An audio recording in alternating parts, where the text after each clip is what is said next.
Slup, slap, tuing, telu. Assalamualaikum warahmatullahi wabarakatuh. Perkenalkan, nama saya Diva Agung Pratomo, NIM 51704111132. Di sini saya akan menjelaskan materi prinsip-prinsip usability dengan dosen pengampu Yoga Syahria, Eskom Mkom. Prinsip-prinsip usability. Ketergunaan atau usability dimaksudkan pada interaksi manusia dan komputer ini bahwa sistem yang dibuat tersebut mudah digunakan dan mudah dipelajari baik secara individu atau kelompok.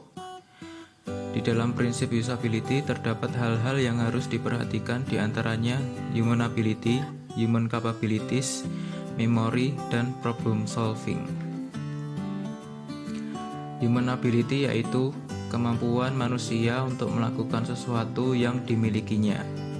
Human ability memiliki dua perbedaan, yaitu yang baik dan buruk. Human ability baik diantaranya yaitu kapasitas long-term memory tidak terbatas, durasi LTM tidak terbatas dan kompleks, kemampuan memahami tinggi, mekanisme konsentrasi kuat, dan pengenalan pola kuat. Sedangkan human ability yang buruk diantaranya kapasitas short term memory atau STM terbatas, durasi STM terbatas, akses yang tidak dapat diandalkan pada STM, proses yang cenderung salah, proses yang lambat. Human capability yaitu suatu kemampuan manusia untuk melakukan sesuatu yang dimilikinya, tetapi tidak mengarah kepada anggota penginderaan pada manusia itu sendiri. Human capability dibagi menjadi tiga, diantaranya mata, telinga, dan memori. Mata yang merupakan suatu panca indera yang berfungsi untuk melihat, dan di dalam panca indera mata ini terdapat dua tahap konsep penglihatan, yaitu penerimaan stimulus dari luar secara fisik dan pemrosesan serta interpretasi dari stimulus tersebut. Di gambar ini diberikan contoh penggunaan komputer yang baik dan benar, yaitu dengan cara menjaga kepala agar dapat melihat lurus ke depan menghadap komputer atau monitor. Nyamankan pundak Anda, mengatur sandaran kursi agar nyaman, menjaga agar paha disokong dengan rata oleh kursi, kira-kira sejajar dengan lantai, dan lain-lain. Lalu berikutnya, kemampuan penglihatan sensitivitas. Yang pertama, ketajaman. Visual acuity adalah kemampuan manusia melihat objek secara detail. Sudut pandang atau visual angle adalah besarnya ruang pandang yang digunakan objek. Gambar di bawah adalah contoh melihat monitor yang salah dan benar. Yang salah adalah melihat monitor dengan jarak di bawah 35 cm, dan yang benar adalah memandang komputer dengan jarak 60 cm. Yang kedua, pergerakan. Pola visual dari kata yang direkam. Didecoding menurut representasi bahasa. Pemrosesan bahasa meliputi analisis sintaks dan semantik terhadap frase dan kalimat. Mata bergerak terhadap teks. Regression, kemampuan membaca akan berkurang atau menurun karena usia. Warna. Warna dikaitkan dengan hue, intensitas, dan saturation. Hue adalah panjang gelombang spektrum cahaya.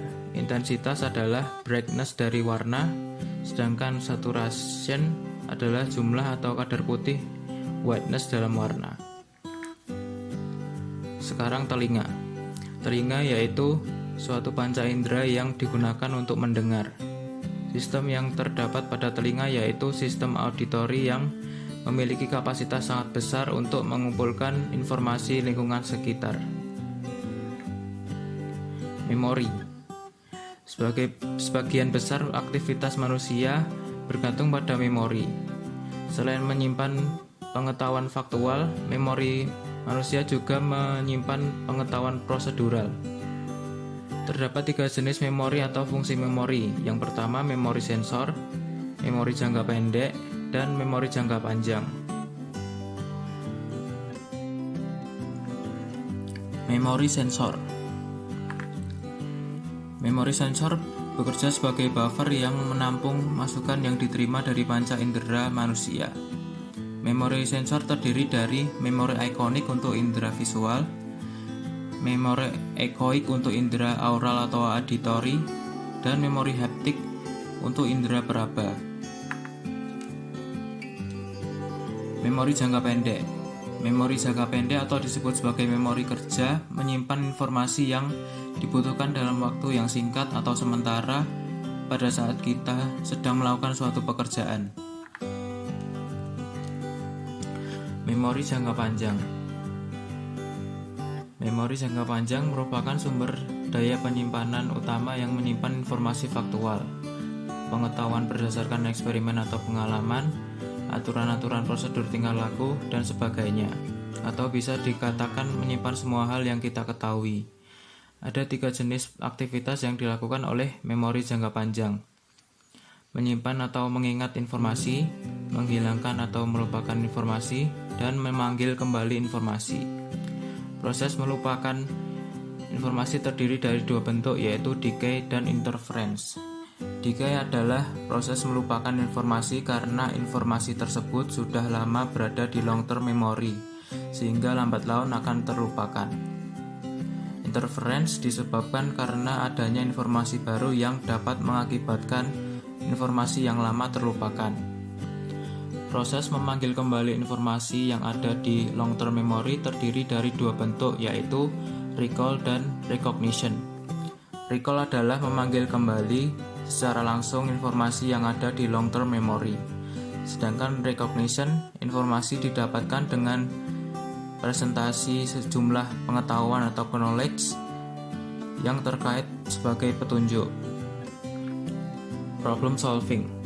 Penyelesaian masalah pada manusia dikarakteristikkan oleh kemampuan mengadaptasikan informasi dengan situasi yang baru.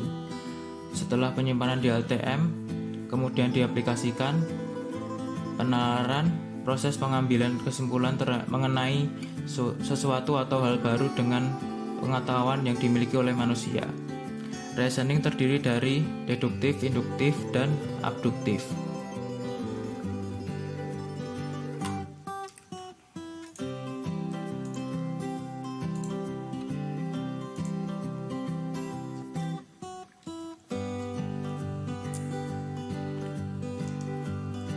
UCD atau User Centered Design.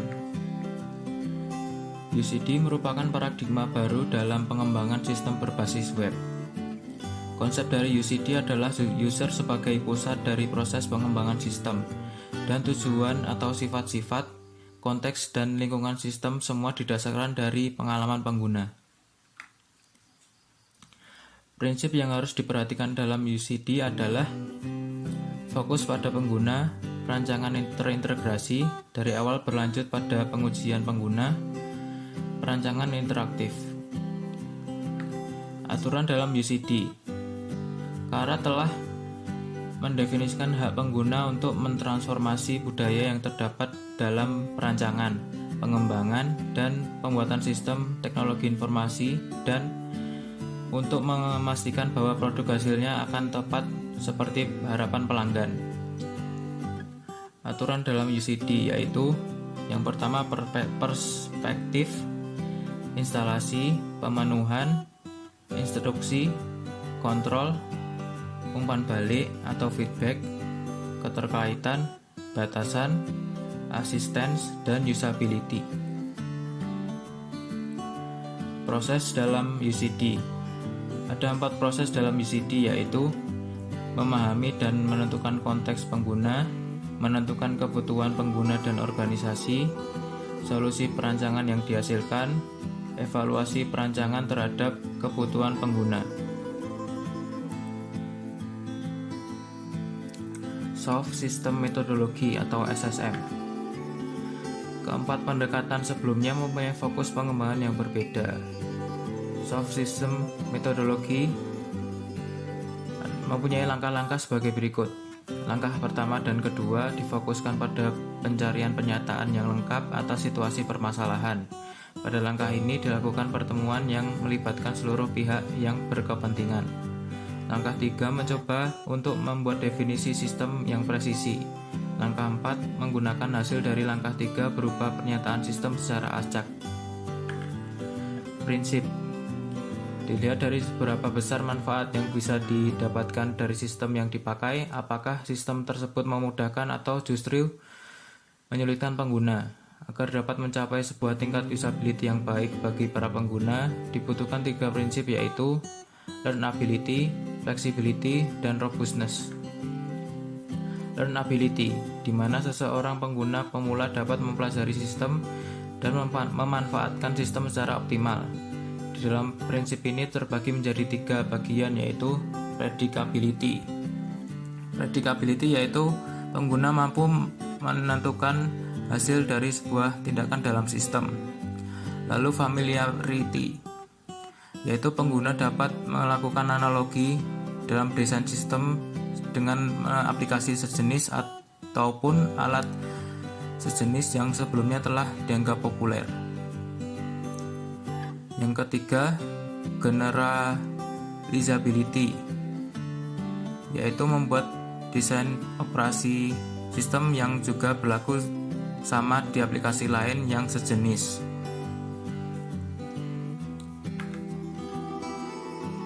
Flexibility merupakan sebuah sistem yang dianggap memenuhi usability, diharapkan dapat dioperasikan dengan prosedur yang tidak baku atau kaku. Sebuah sistem yang dianggap memenuhi standar fleksibilitas jika memenuhi konsep sebagai berikut. Dialog initiatif, yaitu pengguna memiliki kebebasan dalam sebuah kontak dialog. Multithreading, yaitu pengguna dapat menjalankan aplikasi lain atau proses lain di saat sebuah proses lain di saat proses lain sedang berjalan. Task migrability, yaitu kemampuan untuk melakukan migrasi baik berupa data ataupun hasil proses ke aplikasi lain. Substitutivity merupakan sebuah perintah yang dapat diganti dengan padanan lain. Customizability merupakan desain yang dapat dimodifikasi oleh pengguna secara adaptif atau sesuai dengan tujuan utama masing-masing.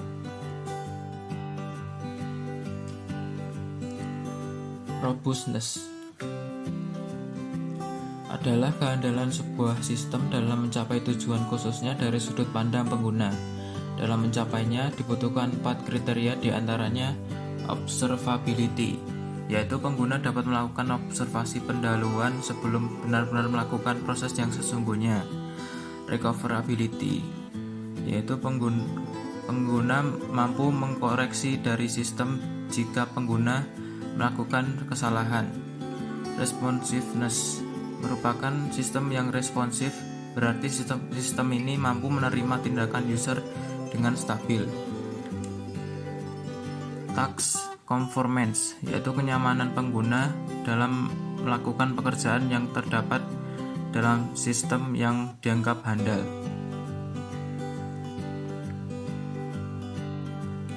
Berikut adalah referensi yang ada di dalam materi ini.